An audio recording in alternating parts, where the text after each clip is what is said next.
Whoops. Hello, and welcome to everybody's favorite show, the 8:30 Live. And YouTube's still kicking in, and let me get my book out. We'll just wait for folks to tune in. I got my little union shirt on. This is the Organization of Staff Analysts. These are all the eggheads in government. They supported me in my public advocate campaign, which is really great. And we ended up renting space for them for the campaign offices. And of course, we saw eye to eye on everything. In fact, the head of the union kept copies of Plunkett on Tammany Hall in his office to just hand out. He had like 100 copies. You just hand them out to people who came to meet him. And so we got along swimmingly. And you might know, for those of you who have known like my organizing background, that You Matter Nation, which does the civics lessons that I teach and a bunch of organizing. We did a bunch of organizing for the midterms in 2018 and what have you. That the logo was Don't Panic Organize with the fish, the big swarm of fish chasing the fish. They had that up in the hallway. That was like a picture at the Union Hall. So Organization of Staff Analysts. We get along really well. All of us data-driven academic types. In any event, last night we had a really fantastic live. We talked about allyship and some other stuff I can't remember. It was like a 2-hour-long sprawling conversation driven by comments. So we're not going to do that tonight. We're not going to do a 2-hour thing. So let's get to some news, and we'll see some comments. Okay, only Simon just said hi, Ben, and I say hi, Simon. Great to see you. As always, let's just cover some of the things we were going to cover yesterday, and then some of the things that happened today. And maybe there'll be some comments, maybe not, but then we'll call it a night, and I'll eat before 11. But yeah, yesterday was great. Don't get me wrong. Okay, so here's some things that we missed yesterday because we just ended up having a great conversation. First, Donald Trump has moved his first rally of his campaign to the day after Juneteenth.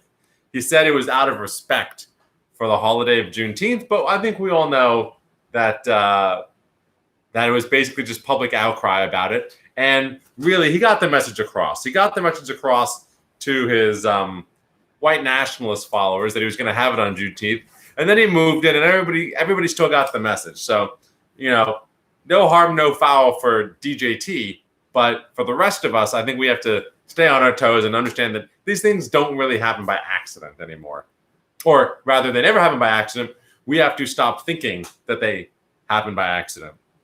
Another thing that happened, to just put this on folks' radar, the Customs and Border Patrol. It came out that they had received $112 million for emergency supplies, particularly because they've got a bunch of people in cages down at the southern border. And instead of spending it on those supplies, they decided to spend it on ATVs and driving around the desert. So, $112 million of your taxpayer dollars. The GAO, the Government Accounting Office, found this out and issued a report on the fact that this money was spent on things for which it wasn't appropriated in contravention of Congress. So we'll see if anything even comes of that. It's lawless out there, which actually brings me to something I wanted to mention, because as I mentioned, as I sort of referenced a few days ago, I've been watching this YouTube channel, Historia Civilis, about Rome. I think it's great. It's great channel, learning a lot. And I've just gotten to the part about Caesar. And I think that, of course I know Caesar. I've heard the name. I read the play. I'm familiar with, Mark Antony and Augustus and all these things. I've even heard of Pompey and Crassus. And, my knowledge of Roman history and Roman political thought is not bad. But I didn't, I never really understood exactly how Rome went from a monarchy to a republic, and then what led Caesar to become Caesar, to basically overthrow the republic. And I think this is really important because the implications for the modern day really are quite strong. And I just want to go over it very, very briefly because I'm going through it now and I'm like, holy moly, this is incredible. So basically, Caesar, the Romans had this thing called consul, and the consul is basically like the president. Now, there's two consuls, but that's sort of irrelevant. The point is that at one point, Caesar was consul, and he did a butt ton of illegal things. And then after being consul, you are normally prescribed a governorship of a province. So after being consul for a year, Caesar went to go be governor of a province. Okay, he had that governorship extended by 5 years so that he could ride out the 10-year gap between being consul and then running for consul again. So the way the consulships work was you could be consul for a year and then you had to wait 10 years to run for consul again. Now, why is this important? Because while somebody was either consul or the governor of a province, they were immune from prosecution. So remember how I said he did a butt ton of illegal things while he was consul? Well, because after being consul, every consul goes on to be governor of a province, they're immune from prosecution for anything that they did while they were consul. Caesar then had his term as governor extended for 5 years so that he didn't have to face prosecution again before he ran for consul. And he became very popular while he was campaigning in Gaul, which is France, basically taking over the joint. And the Romans love it when you take shit over. So it was very likely that he would win this consulship again. And so then he would have done this massive 11-year stint without being responsible for any of the crimes he committed while he was consul the first time.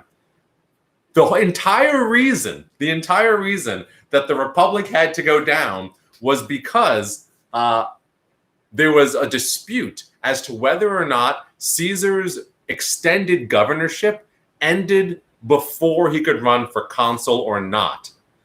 And basically, Caesar was like, yes, I should be immune from prosecution until I run for consul. And this other faction, the Pompeian faction, which are behind Pompey, and really the conservatives in the Roman Senate were like, no, your term is going to expire a year before you're eligible to run for consul. Therefore, there will be a year in which we can prosecute you for your crimes. And this was unacceptable to Caesar. And so he started a civil war and basically took over the Roman Republic. Also, he could avoid being prosecuted for crimes he did commit while he was in charge of Rome.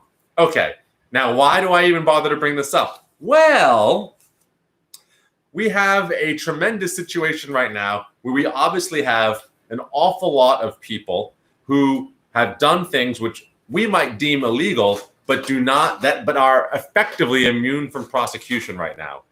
The Customs and Border Patrol is just one example of law enforcement seemingly getting away doing whatever it wants. And this is a culture which extends all the way to the top, in which the president and all of his attorneys are basically arguing that the president is immune from prosecution. So when you have an entire segment of society immune from prosecution, one, that's obviously a bad thing. That is its own descent into tyranny. But when they're threatened to have that taken away from them, then they start to do really, really radical things. This is one of the reasons that folks worry about Donald Trump not being willing to leave office, because then he might have to face prosecution for some of these things, particularly if the Supreme Court sides with him and that his financial records and all these other things are off limits while he's in the White House. But ultimately, this, I think, extends beyond the president. The idea that there's a segment of society which is beyond really the reach of the law, that has immunity, or,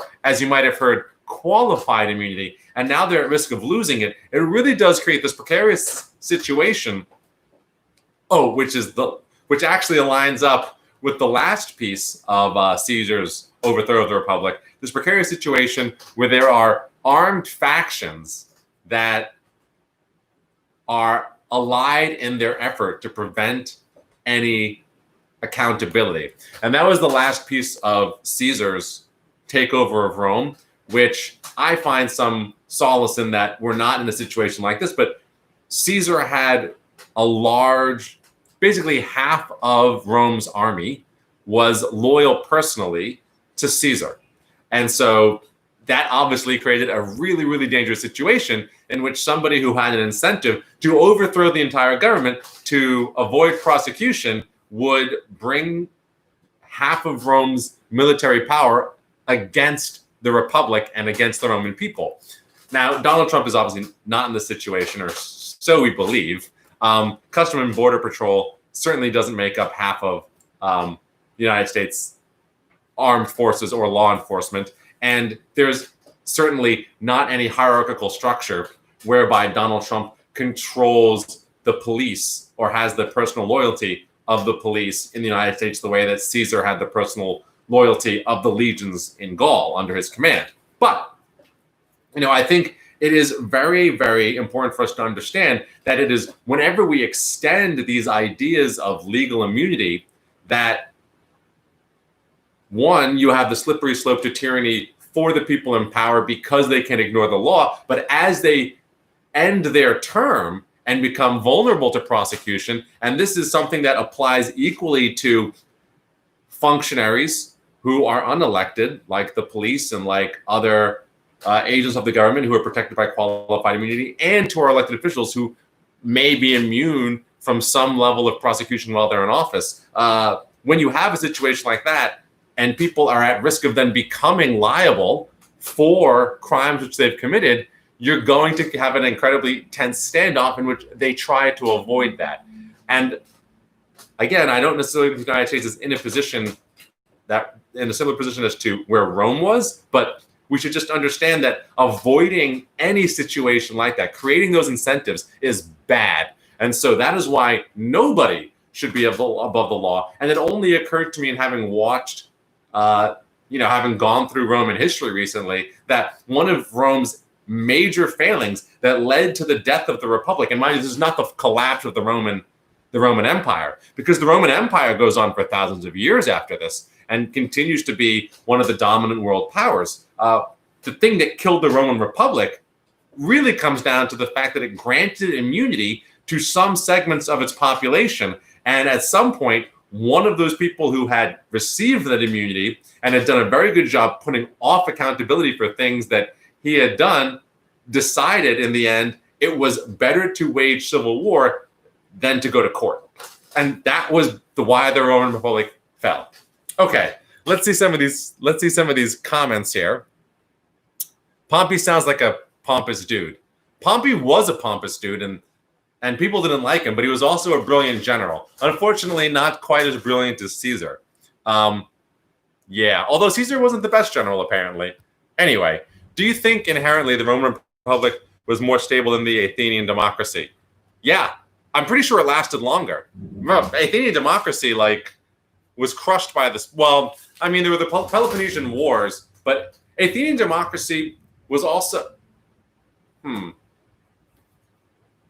Actually, I'm going to have to get back to you on that. One, I don't know which democracy lasted longer. And then two, I was going to argue that the Athenians under the Delian League basically were not democratic, but Athens remained democratic even as they imposed their will on the rest of the Hellenic world.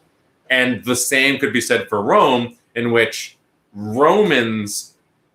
Italians preserved their republican democracy as they conquered and subjugated other lands. So in that regard, neither Rome nor Athens were particularly democratic, except to a very small, exclusive subset of people. And so I do think that Rome was more stable than Athens because it wasn't a democracy. Here's what I can say about the Roman democracy. The Athenian democracy was not extensible beyond Athens because it basically required people to be Athenian, and it was a direct democracy. So if you weren't part of that polity, it couldn't really handle lots of diverse opinions, and it couldn't incorporate new people into the Athenian political system. Because with direct democracy, Athenians could easily be overpowered by others. The Roman Republic was set up around classes of wealth and geography, but Rome was able to extend citizenship to people all around the empire. And even though we talk about the Republic managed an empire, right? It's not that there were 2 or 3 phases of Rome. There was a monarchy, there was a republic, and then there was the empire. But it's not like the republic didn't oversee an empire. It's just that when we talk about the imperial history of Rome, we're talking about a time of emperors who ruled by decree and weren't, it wasn't the absolute power wasn't held by the Senate, I suppose is what we should say. But Rome's political system did allow it to incorporate new provinces not democratically, but representatively into its political governing structure. Whereas I don't really think that Athens was able to do that, which is why Athens was ultimately unstable, however you look at it. And they lost the Peloponnesian Wars. James More is king. The other part of that was that he'd promised, this is going to Caesar, the other part of that was that he'd promised his officers land remuneration in Gaul, which he could not deliver if he both wasn't governor and under prosecution.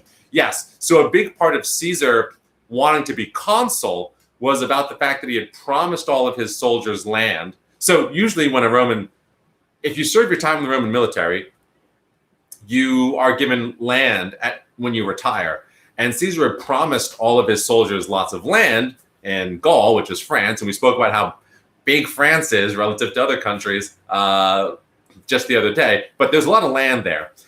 But Caesar needed to be consul to ensure that the Senate ratified the annexation of Gaul. So now we're getting sort of into the nuanced politics. But this was actually this was one of the big sticking points for Pompey, which is why he was originally in the first triumvirate with Caesar and Crassus. Pompey had conquered a butt ton of land in the east, like Syria and what have you. And when he was consul, he had failed to get the Senate to ratify those conquests. And if the Senate doesn't ratify the conquests, then those lands don't technically become under the jurisdiction of Rome, nor do those soldiers then get land from those conquests. Now, why the Senate wouldn't ratify conquests is like another question, but the fact of the matter is that they didn't do it for Pompey. Caesar came in and got those conquests ratified, setting aside the fact that then Caesar and Pompey would wage civil war against each other. And then Caesar, knowing that, believed that he had to be consul again to make sure that his acquisitions in Rome were actually fully annexed. Otherwise, they would just continue to treat the Gauls as like a subjugated but allied population, which had autonomy. And Caesar wanted Rome to own that land so he could give it to his soldiers. Honestly, China had a very similar system. They would, give land to, they would conquer land and then they would settle it. And that's how they made it Chinese. So Rome, very similar model. It's not rocket science. I mean, what's his name? Machiavelli basically wrote this down explicitly in The Prince. But yeah, that's a really good point. Caesar was under all of these pressures where he had made a bunch of promises that he couldn't deliver if he weren't consul. And he had to avoid prosecution by becoming consul and riding out his term as governor so that he would be able to deliver on those promises and not be killed by his own men. And there were a couple of attempts at mutiny, and Caesar just made bigger and bigger promises, which again raised the stakes for his not being prosecuted and becoming consul. So yeah, really great point. And just think about the politicians who, in our lives, who need to avoid prosecution and have made crazy promises that they won't be able to keep if they're not in power. Just think about those dynamics. Dorian Key sounds like the president. Oh, wow, perfect segue. Perfect. I do not read ahead in the comments, honestly. And so sometimes it just works out. James More is king. So there was a good chance he might have been murdered by various factions. Exactly right. And ultimately is what happened because at the end of the day, there was a faction that wanted the Republic to survive. But unfortunately, as I think most of us probably get the gist, based on what we know about Caesar and like that period of time, a faction wanted the Republic to survive and killed Caesar, but ultimately they failed in their ambition, and the killing of Caesar led to the fall of the Republic and the creation of the empire under Caesar Augustus. So what are you going to do? But yes, I mean, really, really interesting dynamics. And I think just, I had sort of always known the story of Caesar and Mark Antony and the killing of Caesar from Shakespeare's play. And I had always heard the phrase crossing the Rubicon, and I knew that Caesar had crossed the Rubicon, and that meant something. And I had watched part of Rome on HBO, which is quite good, and Caesar is in it. But I didn't really understand, there's like years between Caesar crossing the Rubicon and him being murdered, and all of the political reasons that Caesar felt like he needed to cross the Rubicon, which was effectively the declaration of war against the Roman Republic. Just that's where all the lessons lie. That's where you see how republics fall apart. And in this case, it was about the granting of legal immunity to people in power and then allowing them to commit atrocities that prevented them from ever feeling like they could leave power. And make promises as well, as Jan pointed out. Dorian Key, isn't Caesar a lesson in why we should give commander-in-chief to the president? Do you mean shouldn't give commander-in-chief? Caesar is a lesson for why we should give commander-in-chief. Yeah, shouldn't. You mean shouldn't. But I actually view it the other way. It's good that we give commander-in-chief to the president because the president is limited to 2 terms and a civilian. The biggest problem, the biggest threat about Caesar was that the Romans really believed in generalship above all else. If you were a good general, you were a good statesman, you were a good whatever. And it is very important for the president not to command the individual loyalties of the soldiers, because that is what allowed Caesar to turn around and declare war on the Republic and take half of Rome's army with him. Because he was a general, and after he served as consul, effectively president, he went off to then be a 4-star general somewhere else. That is what gave him the power to turn around and say, if you don't make me consul, I'm going to take this army and turn around on the Republic. And his relationship with the soldiers is what enabled that to be a credible threat, because the soldiers supported him over the democratic institutions of Rome. I don't want to say democratic. It was Republican.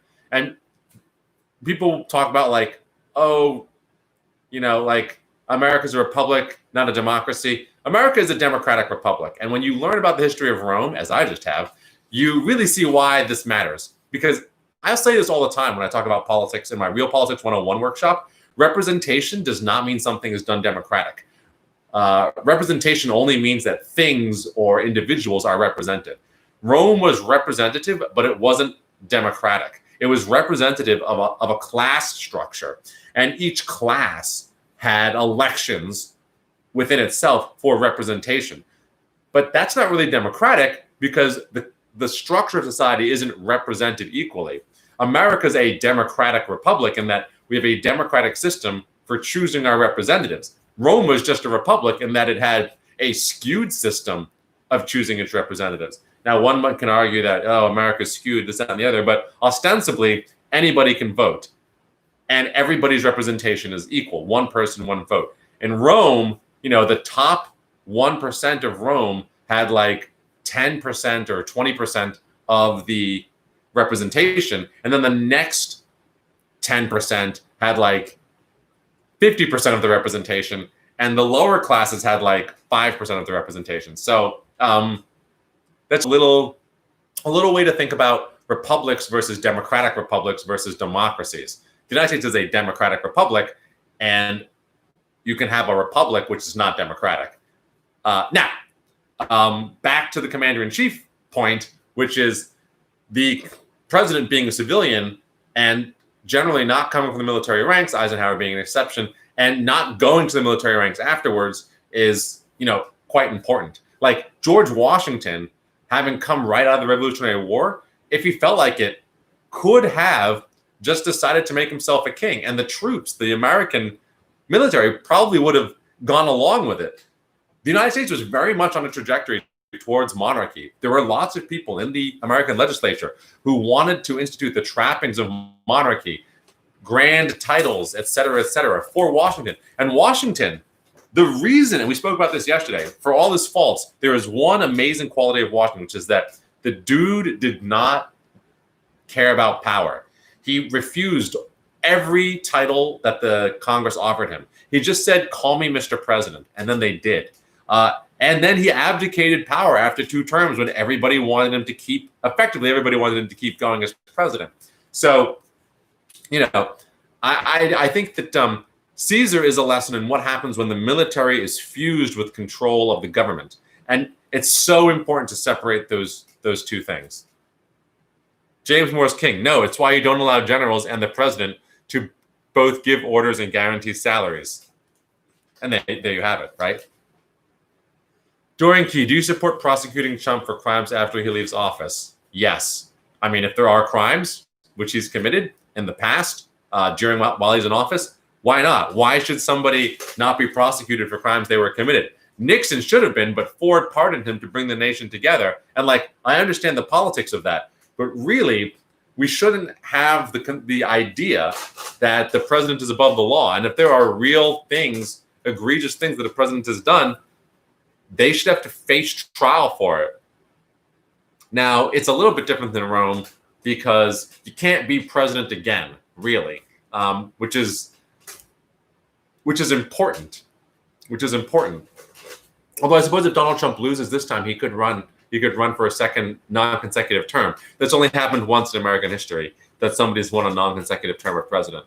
But I think it really depends on the crimes, but which isn't to say that they should be let off the hook, but petty things end up becoming political, and it damages the polity. But big things that we just can't, that we cannot let stand as precedent, those things need to be investigated and punished.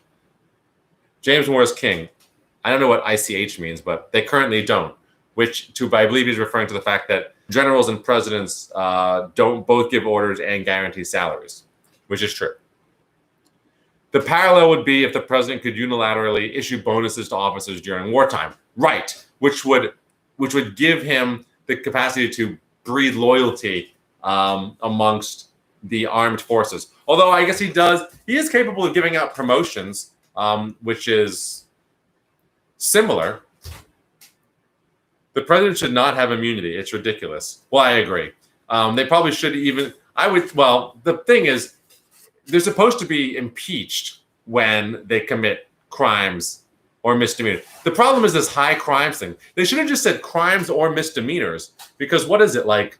Murder's a high crime, felony is a crime, and then jaywalking is a misdemeanor. So which one of these things, which one of these things validates impeachment?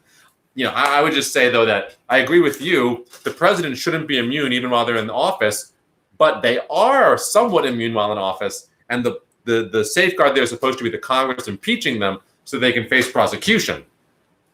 But I think it's very clear that after they leave office, they're liable for all the things that they did.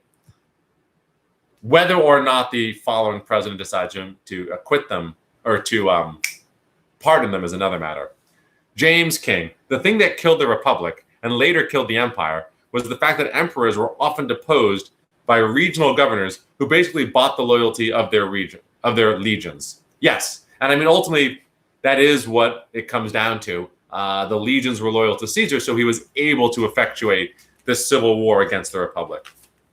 Now, again, we don't really have that, but I will say that when you have police unions and all these organizations basically, stumping for a candidate, it can get a little bit unnerving for one party to be the law and order or military party. Depending on how the members of those agencies really feel, it can be a dangerous situation. But I don't really think that it's certainly not as transparent and open as the legions pledging their loyalty to Caesar. That is, I think, an important aspect of rebellion or of a civil war or a revolution. You need these people to be, one, coordinated, and and aligned in the fact that they are now taking orders from something that is not the legitimate government. And then we don't have that, is what I'm saying, right? As much as, Custom and Border Patrol will say that Donald Trump's the only person looking out for them, and law enforcement has a penchant for, conservative politics and for supporting Trump. We're certainly not at that point. James Wars King, that plus having a Praetorian Guard that could just decide to replace you if you took their privileges. Well, that's more about the empire. That was not something that the Republic suffered from, because consuls, like individual senators, could hire bodyguards, but there was no Praetorian Guard. So if the Secret Service got picked by the presidents they served, yes, and also felt like occasionally that they wanted, and also they felt like if the president were going to stiff them on their pensions, that they could kill the president. James goes on. James, a student of history, as you can probably tell, the Athenians were democratic. Their satellite states were not. They also had a habit of executing their best generals and politicians. Good for them. Dorian Key, Tony Romano is here, lol. I don't know why that's funny, but Tony also loves history from what I can tell. Let's see. Julianne, I know that you could join the empire after the Republic fell. I'm almost certain that this was the same for the Republic. You could become a Roman citizen by serving in the army, if I remember correctly. Yeah, there was just no elections. Humphrey Sway. Ben, I missed the earlier part of the show. Is today's stream going to be about how Roman history parallels the US's? That's sort of where we end up. The streams are generally, they're a conversation, and I happen to be talking about, I was actually talking about Customs and Border Patrol, and how they had misappropriated $112 allocated to them by Congress for supplies and emergency supplies for basically the folks down at the border. And they used it to buy ATVs and guns. And the General Accounting Office basically made this public and said that Customs and Border Patrol is like, they've violated a direct allocation of their funding from Congress. And we were talking about whether or not they would be held accountable. And then we started talking about immunity that officers in government are afforded, both in law enforcement and then generally through qualified immunity, and how that culture extends all the way to the top. And we started talking about the culture of legal immunity amongst leadership or amongst classes of citizens leads to a situation where if that is at threat at being eroded, it leads to situations where you have revolt or even open rebellion because people are afraid of prosecution. And I drew the parallel to things I had just learned about the fall of the Roman Republic, which is that it was the threat of a loss of his legal immunity that pushed Caesar to invade the Italian peninsula and basically kick off the Civil War, which ended the Roman Republic. So that's sort of how we got here. These are, always fun conversations. There's so much history and politics, and wow, there's a lot of comments. Jeez Louise. Well, I'm glad we got some of the news out of the way. Is there anything that we should really talk about before we... No. None of this stuff is super urgent. So there's some more news. We'll see how long this goes. But like I said, we're not doing 2 hours again today. All right. Dorian Key. Tony Romano thinks Rome is way better than Athens. That's because Athens was a democracy and Tony Romano, like yourself, was a monarchist. And we already spoke about the Republic, but I imagine when most people think of Rome and how dope it was, they think, one, about the Republic and fail to recognize that the Roman history that most people think is glorious is actually the empire with, several hundred years of conquest around the Mediterranean, or people think about the empire and its amazing conquests. Although, to be fair, a lot of that land had been conquered by the Republic. When folks, I think about the glory of Rome and the richness of Rome, they think about the imperial days. Simon Sachs, if citizens were fully aware of the record of a senator and they voted to re-elect their senator, wouldn't that be a ratification of the senator's acts? Oh, great question. So here's the deal with senators in Rome. If you were elected to one, so senator wasn't an elected office. Senator was a lifetime commission once you received a publicly elected office. So the elected offices were the praetors and the aediles and the quaestors. And then if you were elected to any of these offices, you automatically received a seat in the Senate for life. So yeah, senators did all sorts of random crazy crap, and you just got to stay a senator no matter what you did. You never had to be elected again. It'd be like if people in the U.S. Senate only had to really run once and then never had to worry about losing election. Oh, wait a minute. And that must be why. And hey, look, again, what happens? People get corrupt. We've got senators right now under investigation for insider trading because of the coronavirus information they received in the selling of their stocks. And guess what? 3 of those 4 people let off the hook already. Only one of them stays on the hook, and that is somewhat because they're at odds with Donald Trump. So it's exactly like real life. We should learn from our history, but we just choose not to. I don't know. Julian Ballington. And the fall of the Republic did eventually lead to the decay of the empire.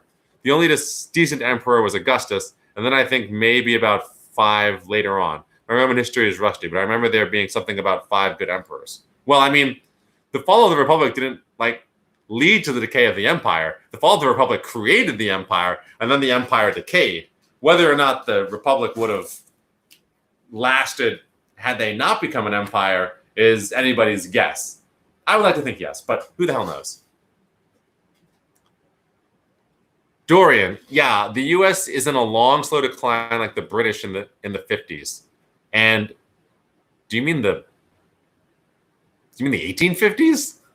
And Rome post Marcus Aurelius. That's why we need a great power war against China and win to revitalize a society and civilization. What the hell are you talking about? What about Senate Majority Leader as Commander-in-Chief? Why wouldn't that be a better check on the executive? To fuse the legislature and the military. I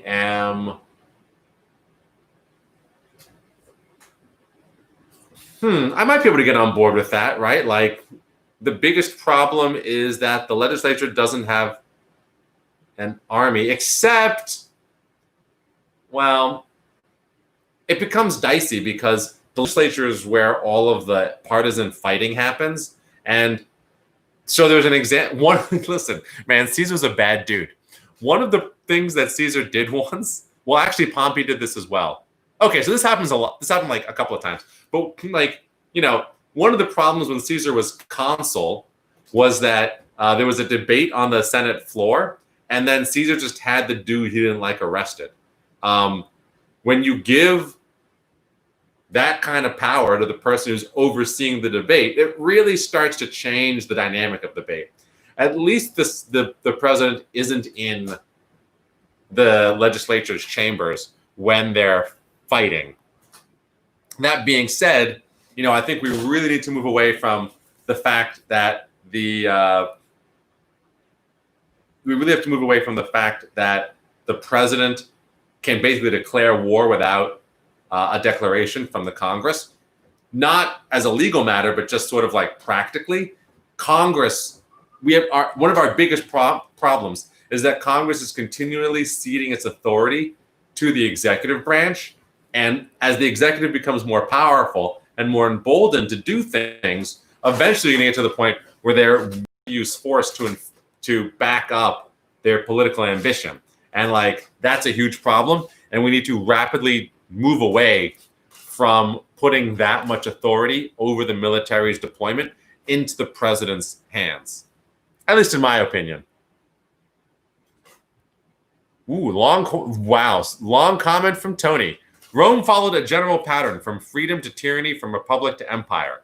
And even within the empire period, some historians draw a distinction between early empire, Principate, where the Senate still held some power, and there was at least a pretense of representative government, versus the later empire, Dominate.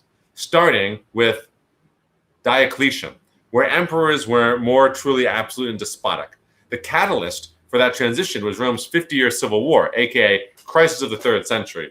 Never let a good crisis go to waste, right? James More as king. There were a fair number of, quote, good emperors, but things got extremely unmanageable at the fringes of the empire, which led to episodes of time where there were 4 to 5 emperors in the same year. Yes, I remember. I have learned about that. Ooh, this is a long comment too. Okay. 4 to 5 emperors in the same year. Also, the failure to continue integrating areas into Rome proper. For example, all the best leadership right before the, quote, Dark Age collapse. Pardon me.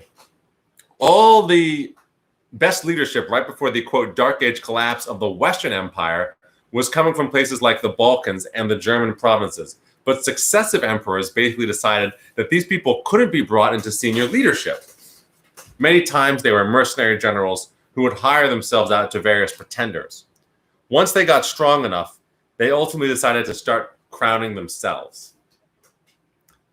Very true. Dorian Key. Tony Romano. Rome actually started as a kingdom that was overthrown to become a republic. Also true.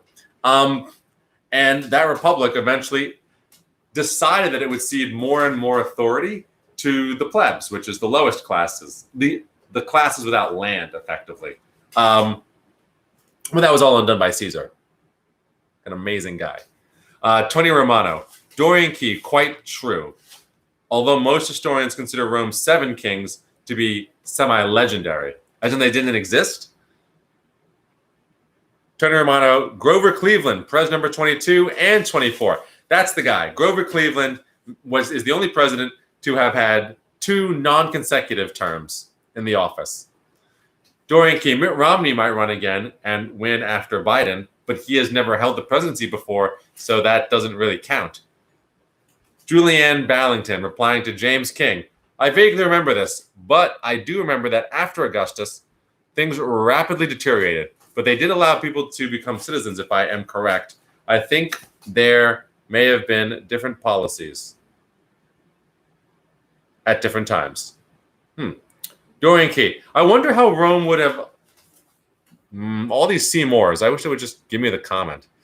I wonder how Rome would have lasted if they stayed a republic. Once an empire, Rome was chronically unstable, with big egos trying to be emperor, one after another.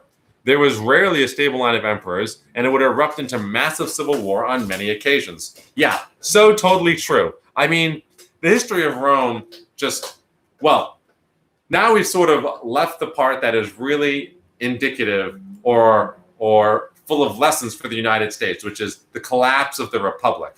We can talk about the collapse of the empire, but I do think that a lot of dynamics there aren't similar to the United States, even though people talk about the United States as an empire and it being overextended like the British Empire and all these other things.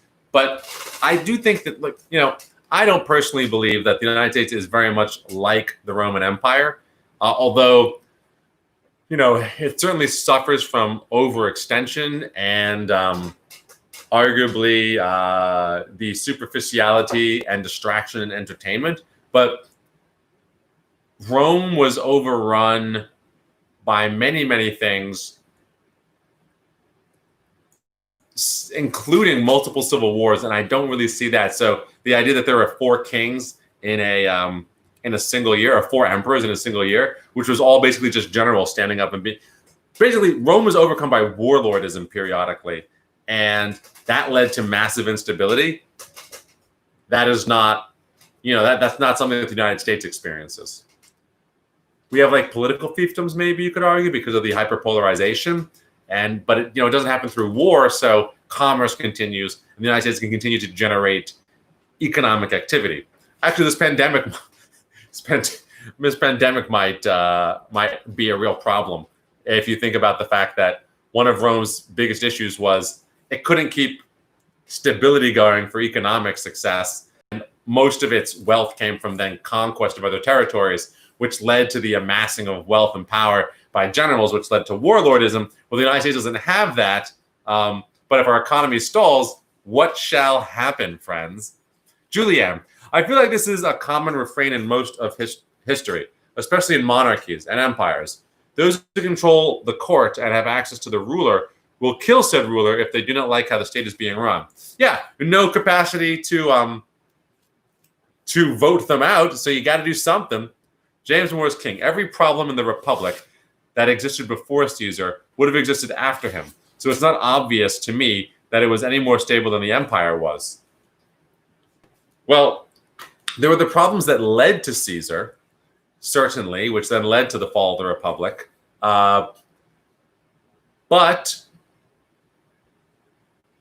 So yeah, I mean, there's that. But they could have reformed. They could have reformed things, and it could have been better.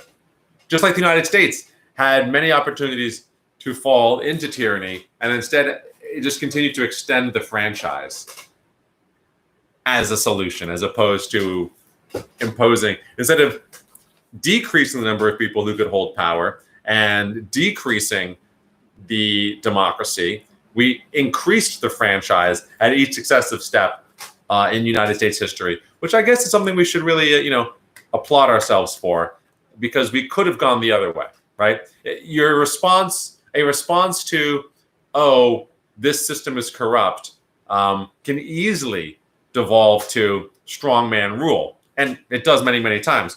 The United States, it is often resolved in increasing the number of voters and expanding the franchise to improve the democracy.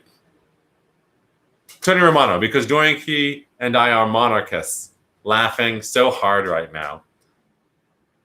James More king, love talking about the cursus honorum, which implies to me that I'm way, way early in these comments, because I mentioned the fact that senators were lifetime appointments, and that the cursus honorum is the political ladder, which were the elected offices that made people senators. So as mentioned, people were elected to functional positions in the government, and as a consequence of being elected to one of these positions, you received a lifetime seat in the legislature.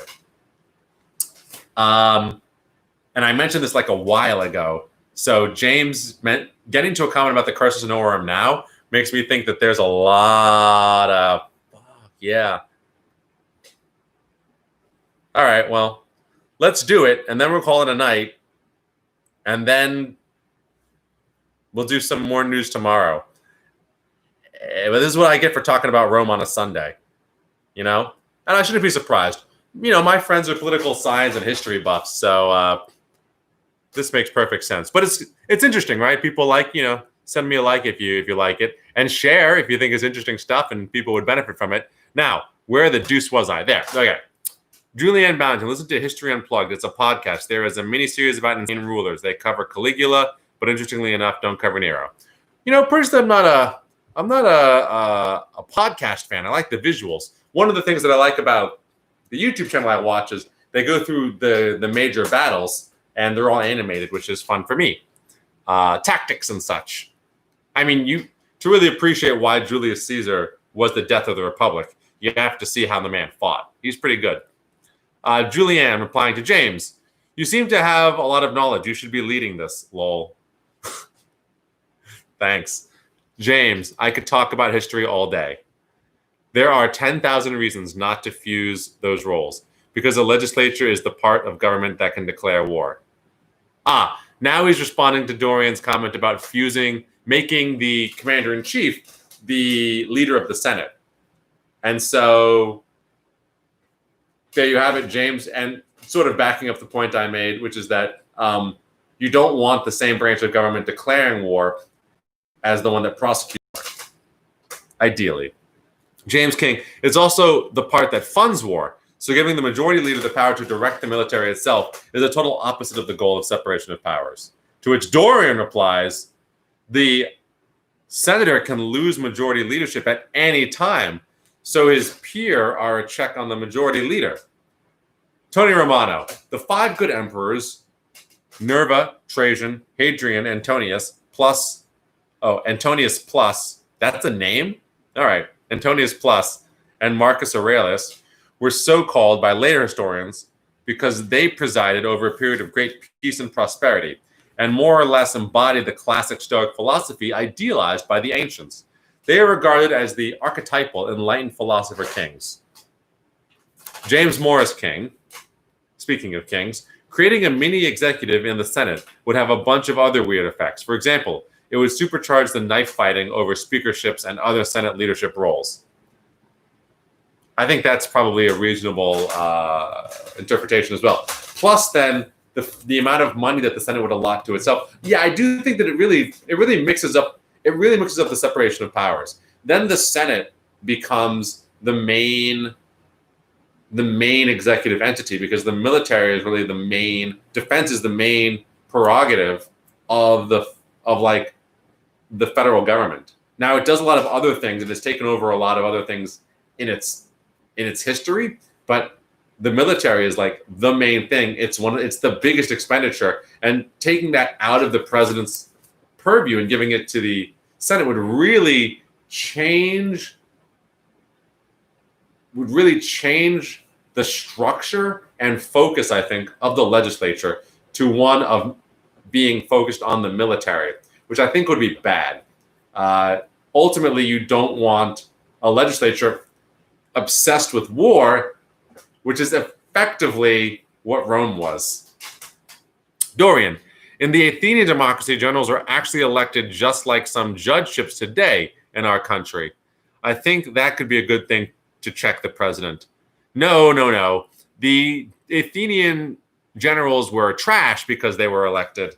You definitely want people promoted on merit. James Morris King, in theory, but in practice, that process is not responsive to popular pressure and not transparent as well.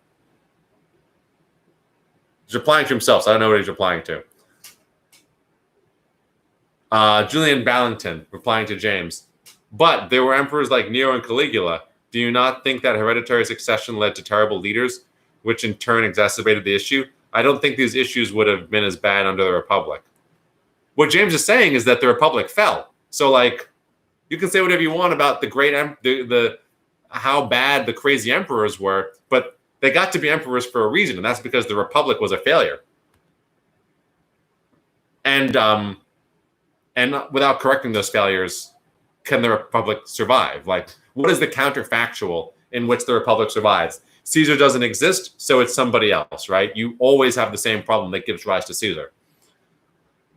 Dorian Key, unlike Tony Romano, whose bias is even in his name, I think the Athenian democracy was actually better than the Roman Republic.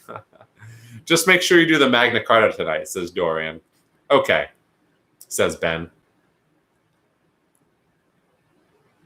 Turning into a history show here. James King, as someone who works in and around the military, I can tell you firsthand that generalships should not be elected positions. Aside from being unmanageable, it also is exactly the sort of recipe for the worst kind of populism that places even more power in the hands of the military. Imagine a, quote, popular general who now can't be fired by an elected executive. There are 1,000 real-world examples where centralizing political power in the military in that way leads to disaster, either creating a shittier class of incompetent military leaders or creating mini despots who use their military influence to suck up money and power. Dorian Key, in the Athenian democracy, the general could be voted out and another general elected to replace him. But this is the problem with popular generals. What happens when a general becomes popular and also has control of the military?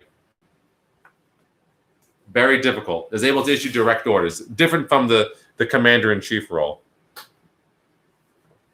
James King replying, this practice is arguably why they lost the Peloponnesian War. Sparta had a professional army, and Athens had a bunch of people who were like, hey, I could be general. Julianne, I think most civilizations have a lot of superficialities. People really haven't changed. They were dumb airheads in ancient Rome and Greece. I'm going to be frank. It's arrogant, highbrow, snobby that leads people to think that other civilizations were not as superficial as ours was. Dorian Key. Whew. The debate is just endless. Okay, maybe too much democratic decision making was a factor in why they got conquered by Sparta, but I think the check on the executive and better political dynamics is worth the unstable military leadership. Bold words. Simon Sachs. Washington got it right. Absent an existential threat, the executive should have almost no power. If Washington were in Caesar's role, he would draw his authority from the Senate. And in fact, that's what many senators wanted. And there was a whole debate about this and an argument to get Caesar to resign his command. And then the other problem was that Caesar was negotiating with another despot, effectively, which is Pompey, who refused to resign. Caesar wanted Pompey to resign. Pompey and the Senate wanted Caesar to resign, and they couldn't reach a situation where they've just both resigned. So yeah, it was a crisis of egos, which is something we still also see an awful lot. Dorian Key, absolutely, Congress should be the real power of the country.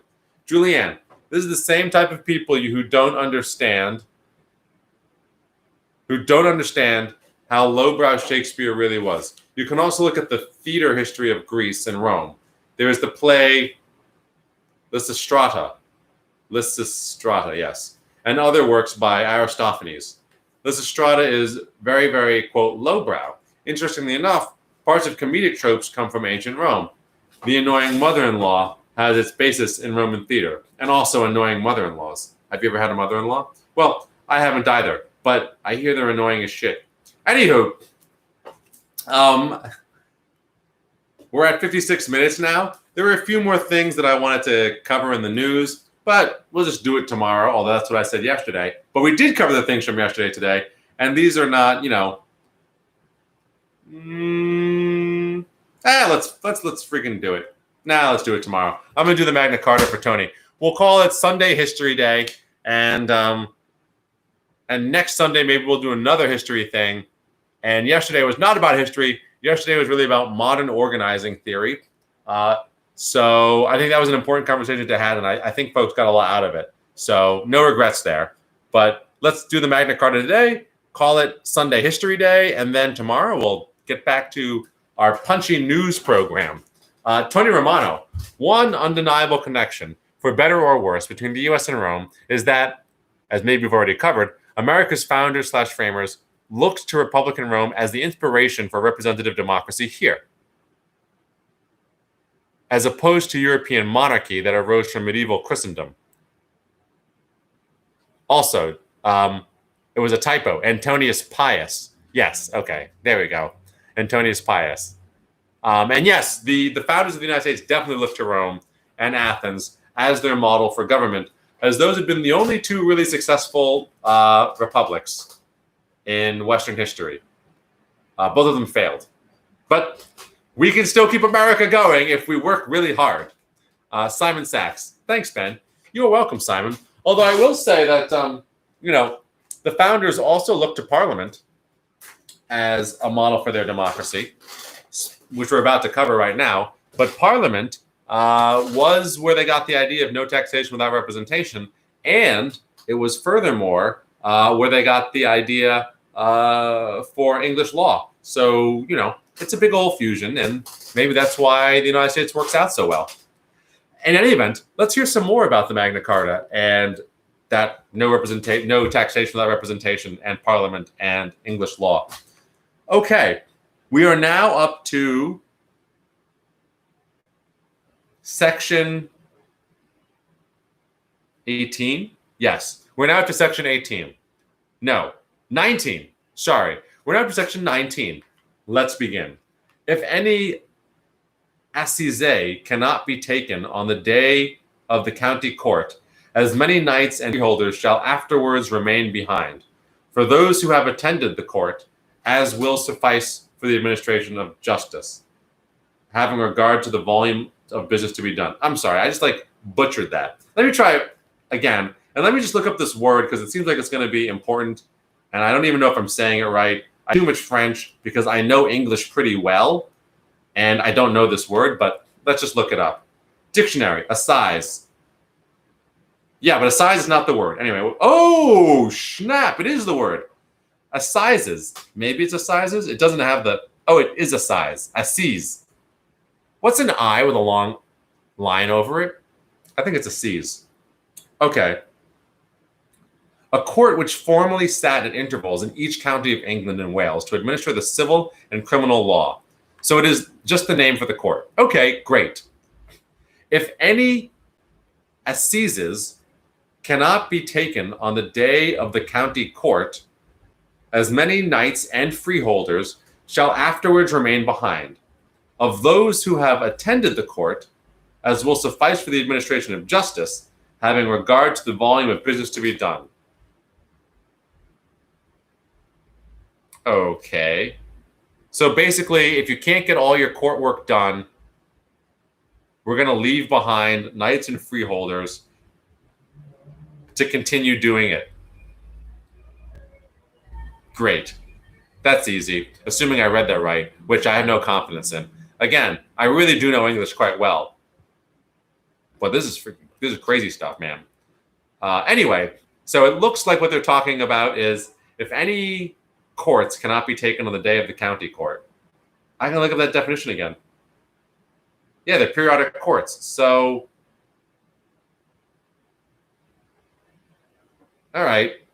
So if any courts cannot be taken on the day of the county court, as many knights and freeholders shall afterwards remain behind, of those who have attended the court, as will suffice for the administration of justice, having regard to the volume of business to be done. So yeah, basically, if we don't get through the business of the county court, these other courts will stay in session, overseen by these knights and freeholders. Okay, great. Let's do 20. For a trivial offense, a free man shall be fined only in proportion to the degree of his offense, and for a serious offense correspondingly, but not so heavily as to deprive him of his livelihood. In the same way, a merchant shall be spared his merchandise, and a villain the implements of his villain, the implements of his husbandry, if they fall upon the mercy of a royal court. None of these fines shall be imposed except by the assessment on oath of reputable men of the neighborhood. Okay. We're taking one step closer, and I don't know if it's somewhere else in the Magna Carta, but we've taken one step closer to jury by peers. So let's talk about this for a second. So first and foremost, and this is important, this part of the Magna Carta says that for everyone, all free men, so this isn't just for the elite, this isn't just for the aristocracy, for everyone, all offenses shall be fined in proportion to the degree of the offense, both large and small. Now, this is pretty big because, as we've spoken about many, many times, the main reason for the Magna Carta and one of the biggest concerns of libertarians around the world is that governments are capricious and they will punish people and take things from people capriciously. That is to say, on a whim and at their leisure and for no good reason. So, for example, Dorian, I keep going back to China, but Dorian brought up a question not so long ago about whether China could keep Hong Kongers from leaving Hong Kong and taking their wealth with them. And the answer is yes, because the Chinese government is authoritarian and it can behave capriciously, which is to say it can decide on a moment's notice to treat one person differently from another and to take legal action against somebody disproportionate to anything they might have done, or without any rationale, or without any wrongdoing having been done, just because they feel like it. So this actually sets up a situation where offenses are punished in proportion to the crime committed, and no fine shall be imposed except after testimony has been rendered by reputable men of the neighborhood. Now, obviously, I mean, this is progressive, but not super progressive because it only allows men to testify, and also only free men are subject to these protections in the first place. But it is a huge step forward from just allowing the sovereign or the lord or the aristocracy to just do what they please to people who live on their land, right? Now, they can't punish you or fine you unless you've actually done something wrong. And they can't do it disproportionately to the crime which you've committed. Let's do one more. Earls and barons shall be fined only by their equals and in proportion to the gravity of their offense. Now we're edging ever closer to this jury of peers, because earls and barons now shall only face punishment in proportion to their offense, but also meted out by their peers. So the king, the sovereign, is not going to be involved. The other people of like the lay people in their land are not going to be involved. A jury of their peers will decide what the proper punishment is. Now, of course, this gives the elite a lot of power, because the elite decide what the punishment for the elite is in any given offense. And if you commit a crime against, somebody on your land, one of these free men, so to speak, I'm sure they're going to take it easy on you because they're also of this aristocratic class. But these are the foundational ideas that feed into the Constitution. Jury of peers feed into our very ideas of justice, that response should be proportional. When we talk about, when the police kill somebody for running or for doing whatever it is, like, that doesn't carry a death sentence. It's a disproportionate response. Proportional response legally for English law from the United States comes from and is spelled out for the first time in the Magna Carta. This is 1215. This is pretty late in history, if you think about it, just to be beginning to write these things down. But so really interesting stuff, really important stuff. Tony Romano, and here I thought annoying MILs started with Hanna-Barbera's The Flintstones. I have no idea what that means, but okay. Every Sunday should be History Day about ancient democracies.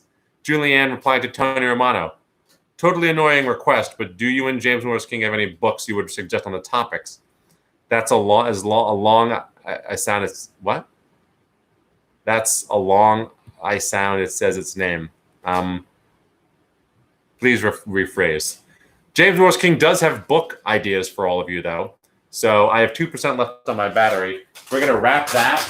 I'm going to read this while I plug in my phone, and then that should be it for the day. James Morris King, if you want some books, check these out. There's the classics like Gibbon's Rise and Fall of the Roman Empire, quite long. But I prefer Mike Duncan's more recent, The History of Rome, The Republic, Volume 1. It's more fun to read. My favorite book on the early imperial period is Suetonius's The 12 Caesars. Not because it's particularly accurate. Suetonius was writing this like 100 years after some of his subjects were alive, but also because it's half history and half gossip rag.